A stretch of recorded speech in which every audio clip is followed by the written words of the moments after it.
Hi, 7th grade math. Welcome to lesson 20, session 2.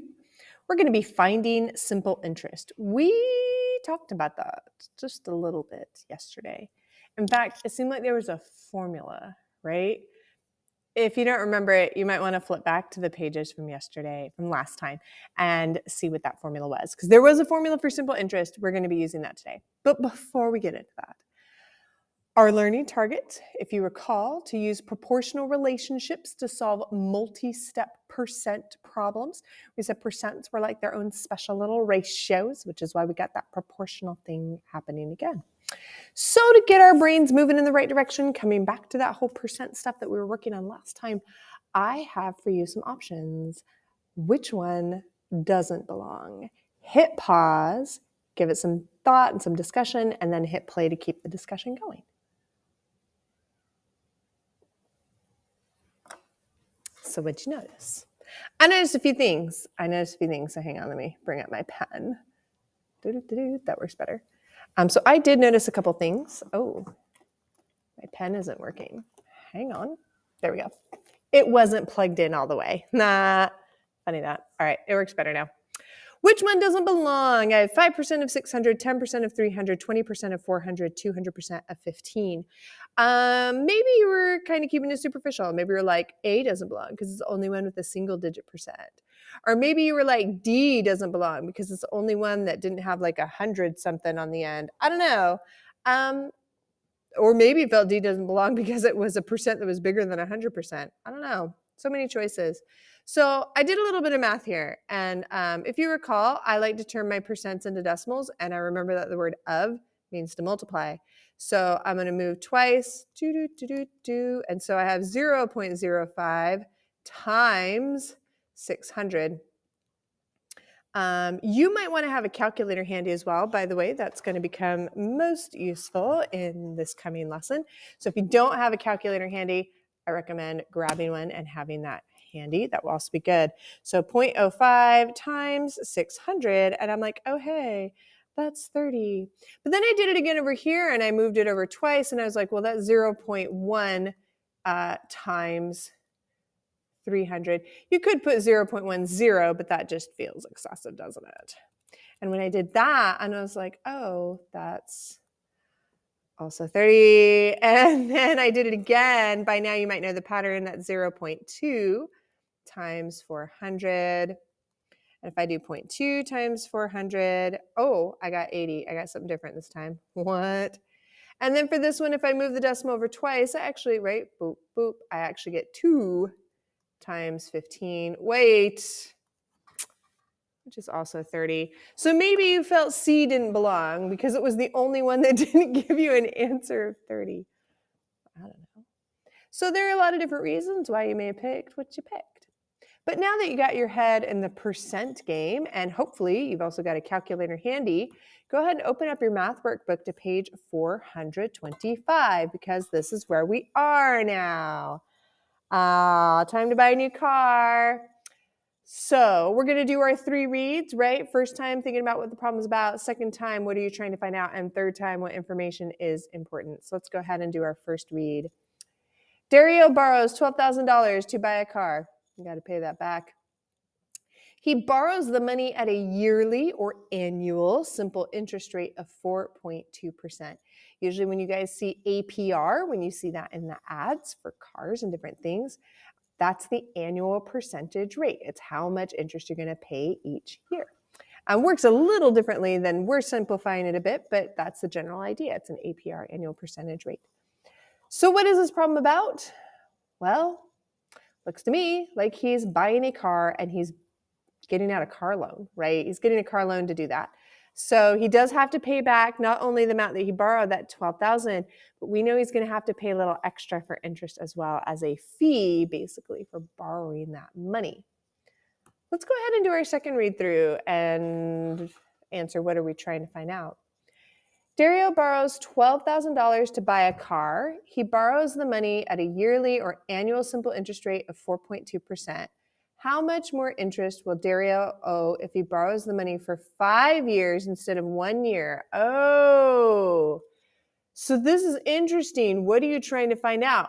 not just how much he owes, because he is going to owe money, right? But how much more interest is he going to owe for 5 years instead of 1 year? This is interesting. You know, if you're taking personal finance class, they often tell you that you should pay off your loans as fast as possible because you'll pay less interest on it. We're going to actually figure that out, though it looks like we're actually going to figure out, hey, how much is it going to cost him if he borrows for 5 years versus if he borrows for 1 year, right? There's going to be a difference here. Let's go ahead and do one more read through now that we know what we're trying to find out. Let's figure out what information is important. So we're going to do one more read through. Dario borrows $12,000 to buy a car. He borrows the money at a yearly or annual simple interest rate of 4.2%. How much more interest will Dario owe if he borrows the money for 5 years instead of 1 year? So what information is important? Well, first of all, that $12,000. You know, we had that formula, right? I equals PRT from last time. P was the principal, right? So this is how much I started with, right? This is how much we had at the start. Sounds like our principal to me. He borrows the money at a yearly or annual simple interest rate of 4.2%. So I'm going to kind of underline and circle here. That 4.2%, that is a rate, isn't it? It even says rate right there, doesn't it? If you recall, we do like to turn our rates into decimals instead of percent, so that's useful information. And then, of course, how much more interest would Dario owe if he borrows the money for 5 years? Oh, so that's our time, right? We got 5 years, we got 1 year. Wait a minute. If I have two things to plug in for time, I think that means we're going to have to use that formula twice, right? P equals IRT. Once for 5 years, and then again for 1 year. See what that difference is. Okay, so now that we've talked about this, we know what we're trying to find out, we've got our important information, you know how this goes. I would like you to hit pause and take a few minutes to try this out on your own, and then hit play when you're ready to discuss.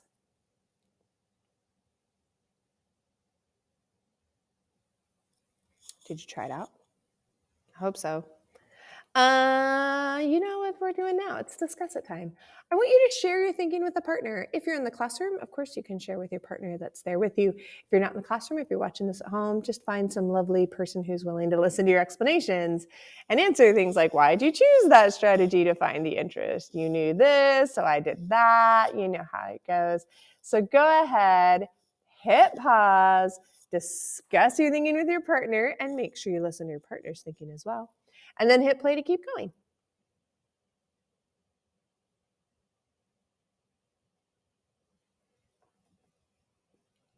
All right, let's talk. I don't have all my underlined stuff on this slide, but that's okay. I'm going to make it work.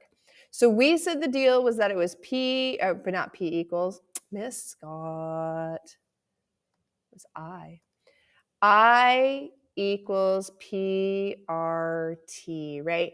We said the amount of interest you pay depends on the principal that you started with, the amount you started with, times your rate written as a decimal, times T in years. So let's go ahead and let's start with our 5 years. Let's go ahead and start off with our 5 years. So we said that the principal was $12,000. Boom, boom, times my rate. Now that's 4.2%, but if I take that 4.2% and I move the decimal twice, boom, boom, it ends up, oh, look at that. It ends up being 0.042. And we said this is for 5 years, so I'm going to do times 5. This is why I said you might want a calculator. You probably could do this without a calculator, but you know, that just doesn't sound fun, does it? So 12,000 times 0.042 times 5. And if I multiply these all together, I get, what do I get? I got $2,520. Whoa! That's just an interest. Wow, that's on top of the $12,000 he has to pay back for the car. So not only does he have to pay back the $12,000 he borrowed for the car, if he takes 5 years to pay it back, then he has to pay an extra $2,520 on top of that. All right, well, okay, so that's a lot, right? That's a lot. So let's see what happens if he pays it off faster. If he's like, you know what, I'm gonna buckle down, I'm gonna pay back that money within 1 year instead. Let's explore what happens. My principal is still $12,000, right? He still borrowed $12,000. That has not changed. My rate hasn't changed. It's still 4.2% every year, so it's still 0.042. But now my time has changed. My T, instead of 5, it's now 1. And again, I'm going to grab my calculator. So 12,000 times 0.042 times 1. And it looks like my interest for only 1 year is actually going to be, whoa, $504. Wow. So if I take 5 years to pay it back, it's $2,520. But if I do it in 1 year, it's only going to be $504. Now, either way, I have to pay back the $12,000 I borrowed.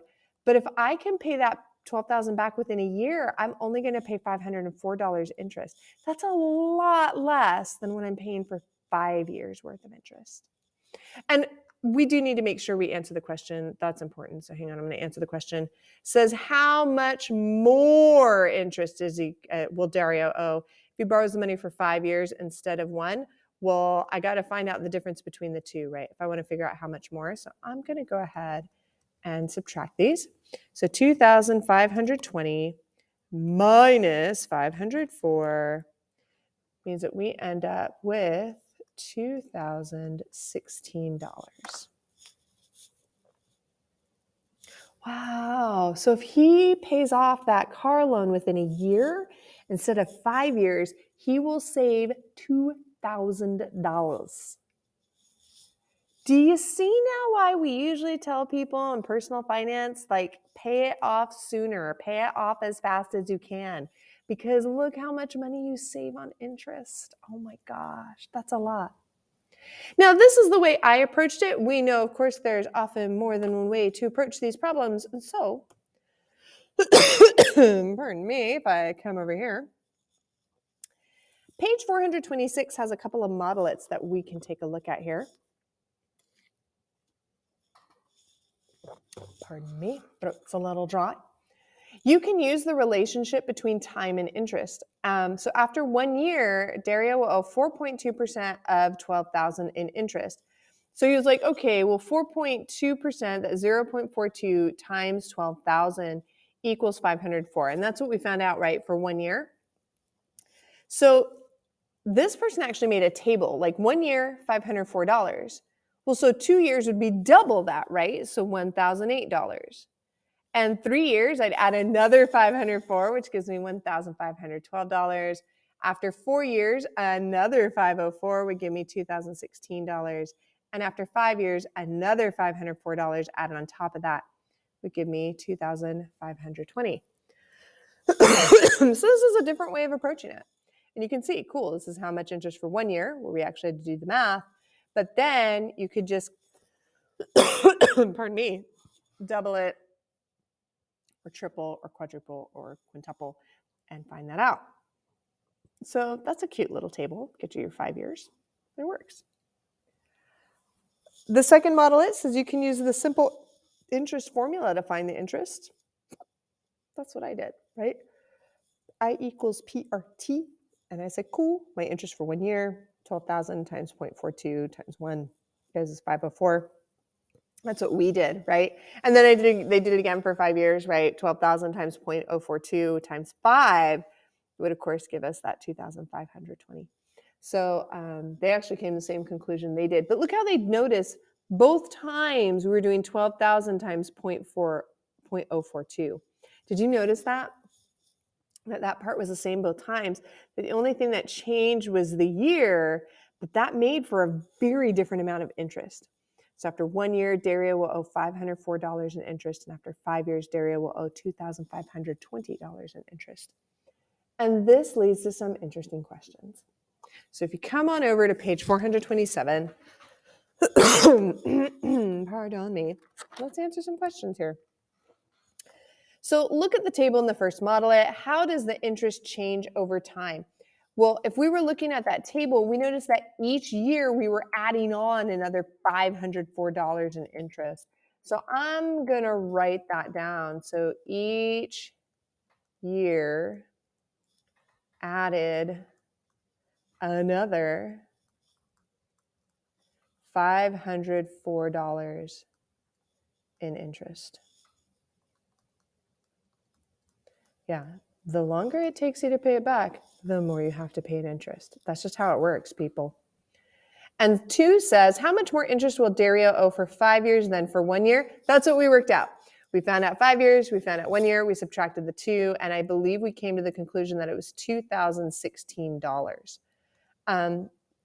How does this difference compare to the amount of interest Dario would owe for borrowing the money for 4 years? I'm going to come back to that table. 4 years is $2,016. Interesting. Okay. So I'm going to say they're the same.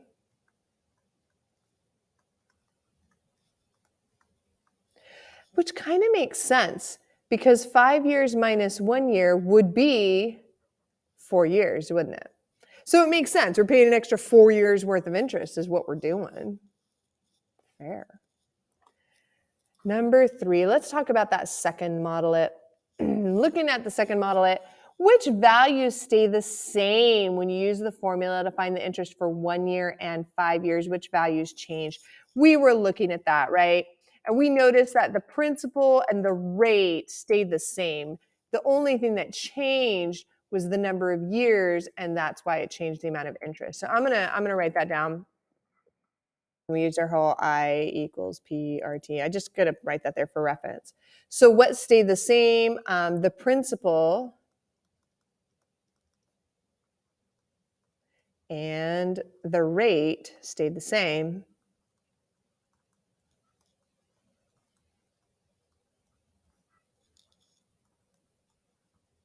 So what changed? Well, the number of years changed, which means our answer for the interest changed as well. Okay, so the years changed, the time changed. Maybe I'll put time. I'll say time. Sounds better. The length of time, I'll put it that way. The length of time and amount of interest changed.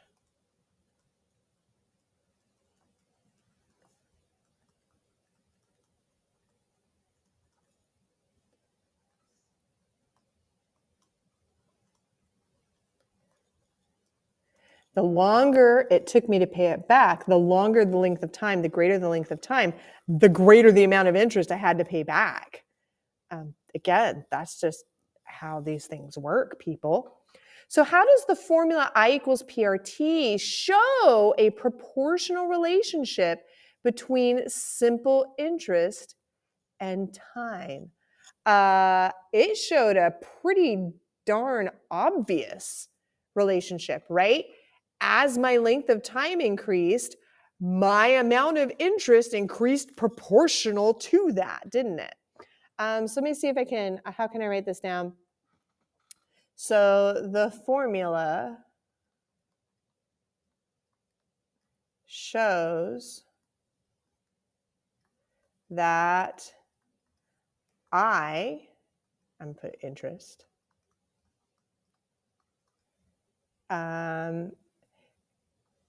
how can I put this? So that interest I don't want to say proportional. I want to phrase this better. Let me see if I can phrase this better. It's a constant multiple, right? It was $504. So every time I added onto that, right, times 504 times 1, 504 times 2, 504 times 3, 504 times 4, right? Depending on the number of years. So the formula shows that that interest is a constant multiple. And there's a reason I'm using that phrase, because you're going to hear it again in the future someday, is a constant multiple of the time, right? Of t, of your time. It's totally a proportional relationship, right? Because I literally have a constant multiple, right? P and R didn't change. P and R, when we multiplied the principal times the rate, we kept getting 504. It's always going to be 504. So that means your interest is always 504 times whatever your time is. That's why we say it's a constant multiple, because that 504 is not going to change, right? I borrowed $12,000. That's not going to change. The annual interest rate is 4.2%. That's not going to change. It is what it is. And so that's why we say that the interest is a constant multiple of time.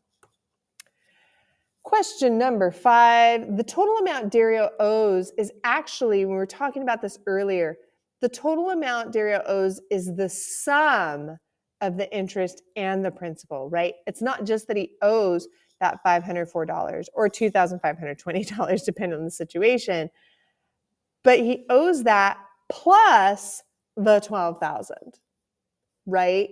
He owes both. So the total amount Dario owes is the sum of the interest and the principal. Is the relationship between the total amount owed and time proportional? Explain.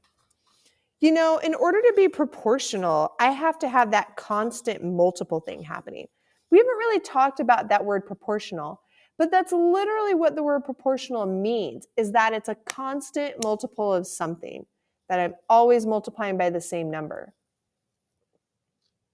You know, if the total, real quick, I'm just going to make some notes here. You don't have to write this part, but just for my brain. We said for 5 years, the total would be that 12,000 plus that 2,520, which of course would give us 14,520. Oh my gosh. And of course, if you did 1 year, which would be better, it was 12,000 plus 540, which gives us 12,540. If I were to do 5 times something to get 520, in fact, I can grab my calculator right here, and I were like, cool, 14,520 divided by 5. If I were to do that, I would be like, okay, well, 5 times 2,904 would give me 5,220. But can I do 1 times that same number? Well, the answer is no. You don't even need a calculator to see that, right? I don't even need a calculator. If I do 1 times 2,904, I should get 2,904. But that's not what happens, right? To get 12,540, I have to do 1 times 12,540. They are not the same, are they?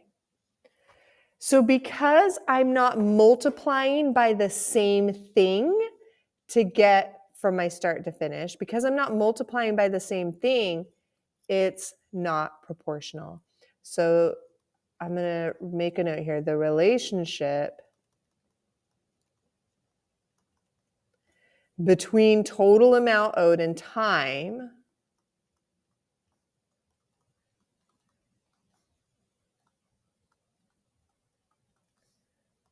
owed and time, oopsie, is not proportional.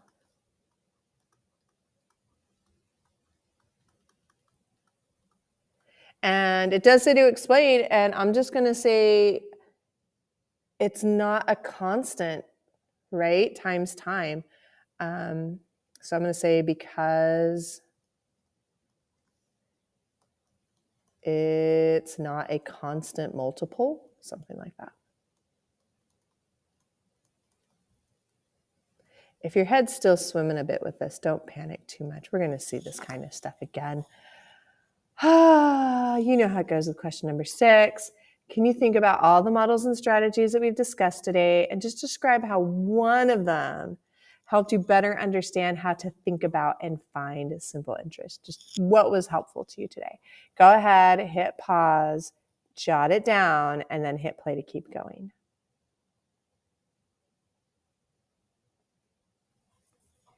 All right, I hope you had your chance to write it down. Because we got more. One more page, page 428. I have just a few more problems. So now that you got the feel for this formula, for how it works, for what goes where, I would like you to try these 3 problems. I would like you to try out numbers 7, 8, and 9. You are welcome to work with your partner. That's totally fine, but I would like you to take a few minutes to work these out. So hit pause, try out 7, 8, and 9, and then hit play to keep the discussion going.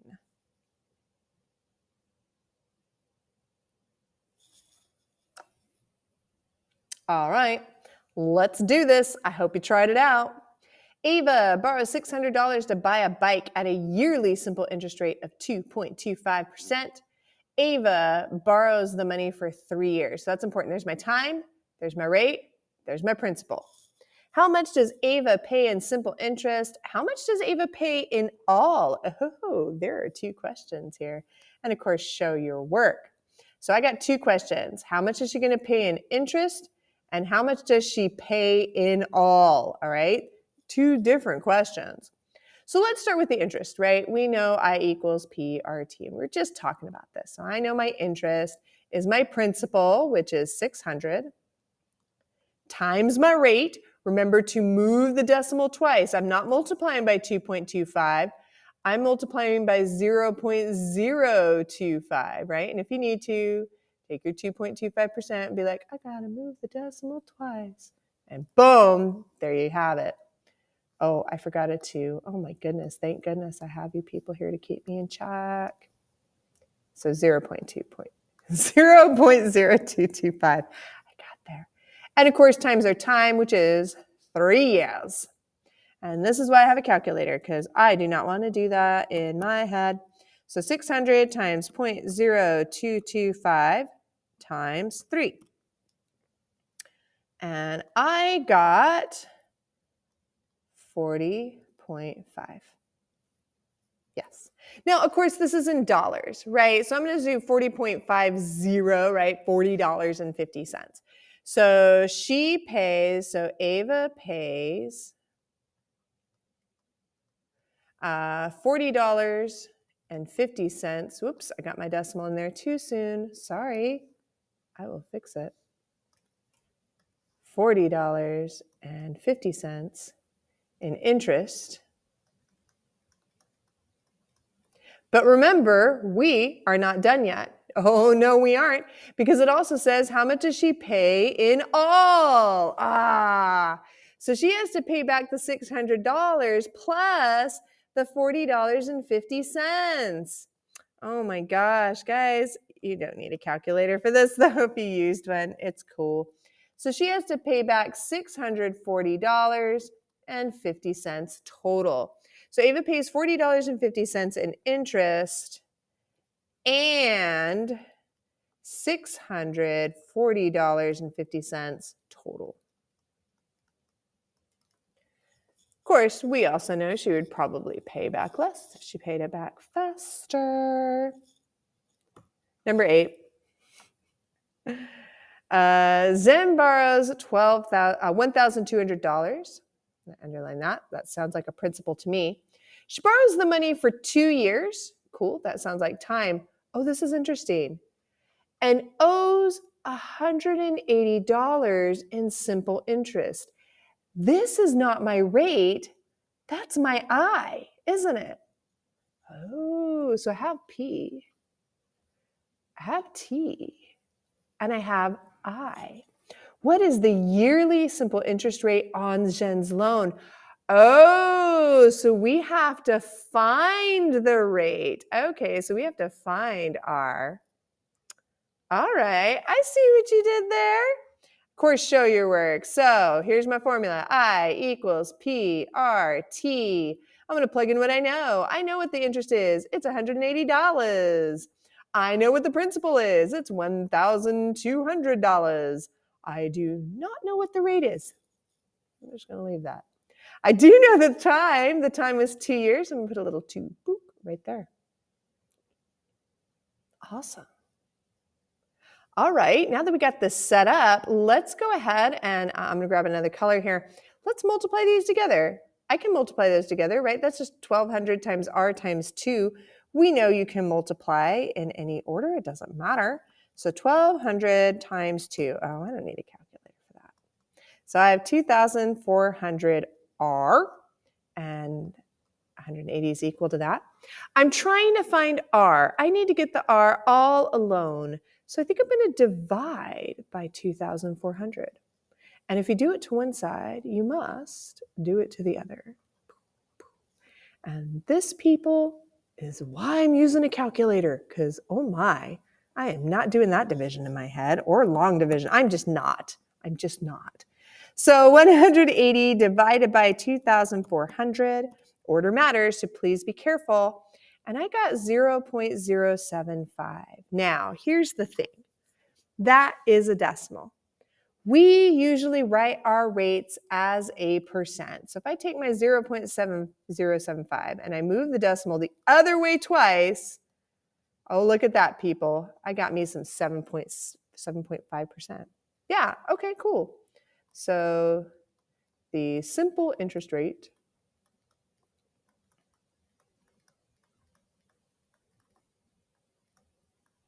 is 7.5%.